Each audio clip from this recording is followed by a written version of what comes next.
This will be for the con exercise, product rule with tables.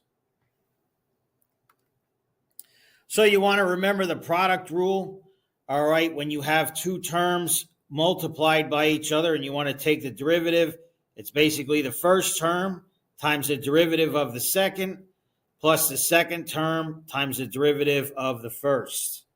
Okay, that's how I think of it in my mind. Okay, you don't have to use F and G. I use U and V often in the video. All right, you want to remember the derivative of the sine is the cosine. Derivative of cosine is negative sine. Derivative of e to the x is just e to the x. And derivative of ln of x is 1 over x. All right, so here we have a table of values like it says in the title. They want us to find the derivative of f of x times h of x and then plug in this point here. So this is clearly a product, okay? So here is the first right here, and here is the second right here. We're taking the derivative, so we're using the product rule. Okay, so that's going to be first, which is f of x, times the derivative of the second, h prime of x, plus the second, which is h of x, times the derivative of the first, which is f prime of x. All right. And it's pretty simple. We have the table here. And really, you can rewrite this with -1 in place of x, but it's really unnecessary because we know we're evaluating this at x equals -1, and the table is given in terms of x equals -1. So really, we don't have to recopy.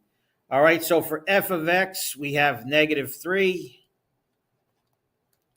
For h prime of x, we have +3, plus sign. For h of x, we have -4. And for f prime of x, we have +1. All right, -3 times 3 is -9. -4 times 1 is -4. And -9 minus 4 is -13. Final answer.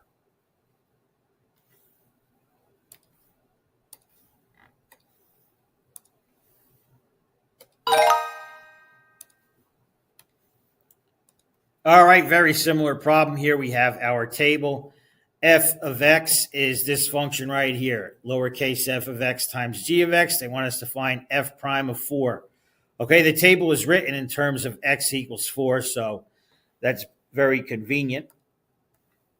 All right, so we have f of x. We're going to use our product rule to find f prime of x. All right, so that is going to be the first times the derivative of the second, g prime of x, plus the second, g of x, times the derivative of the first, f prime of x. All right, I just used the formula I showed you in the notes. All right, and once again, we could sub in x equals 4 here and rewrite it, but it's really unnecessary because the table is written in terms of x equals 4. They want us to evaluate the derivative at 4. So just sub in. F of x is right here. That's -4. G prime of x is right here. That's 8. G of x is right here. That's 13. F prime of x is right here. That's 0. -4 times +8 is -32. 13 times 0 is just 0. Final answer. Let's enter 32 in the box. Whoops, let's see what happened. -32.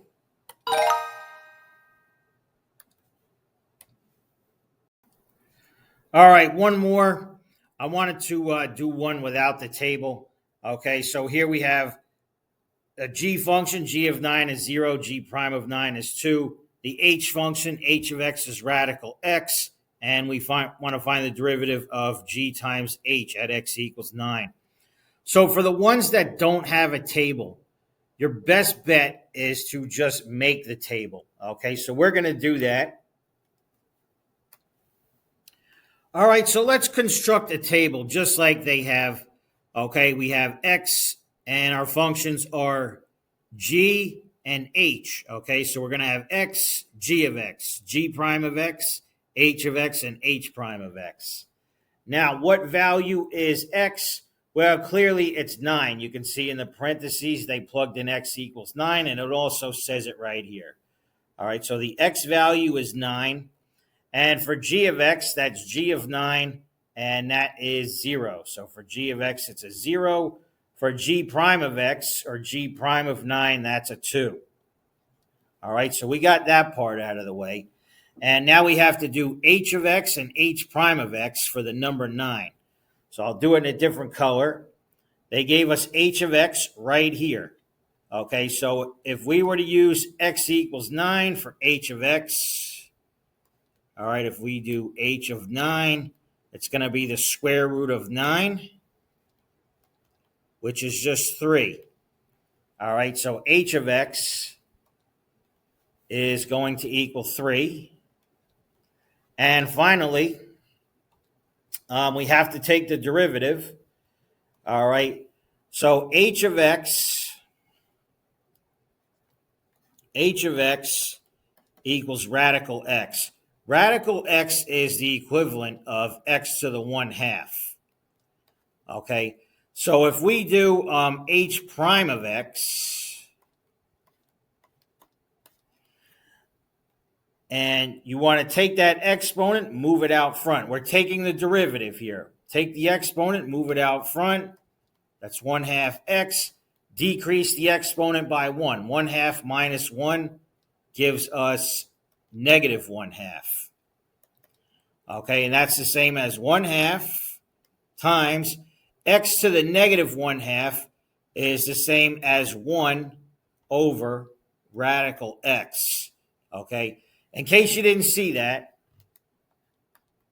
x to the negative 1/2 is the same as 1 over x to the 1/2, which is the same as 1 over radical x. Okay, it's easier to plug something into radical x than it is to plug something into x to the negative 1/2. All right, so we have 1/2 times 1 over radical x, but x is 9, so it's going to be radical 9. Okay, radical 9 is just 3, and 1/2 times 1/3 is going to give us 1/6. All right, so for h prime of x, that is going to be 1 over 6. Okay, so a little bit of extra work, but once you construct the table, it's pretty easy. Okay, so I'm going to erase this mess here and then use the product rule.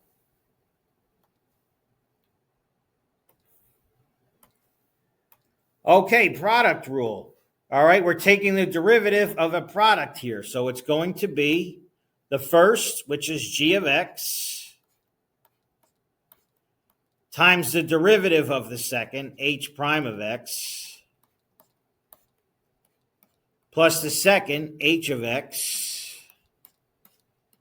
times the derivative of the first, g prime of x. And now we're in business. All we have to do is sub in the numbers. Okay, g of x, we said was 0. H prime of x, we said was 1/6. Plus h of x, we said was 3. And g prime of x is 2. All right, once you fill in the table, it makes it so much easier. 0 times 1/6 is 0. 3 times 2 is just 6. And that is the final answer. All right, hopefully that's correct. Like I said, make the table if you don't have one, and then just do the same process that we did in the first two.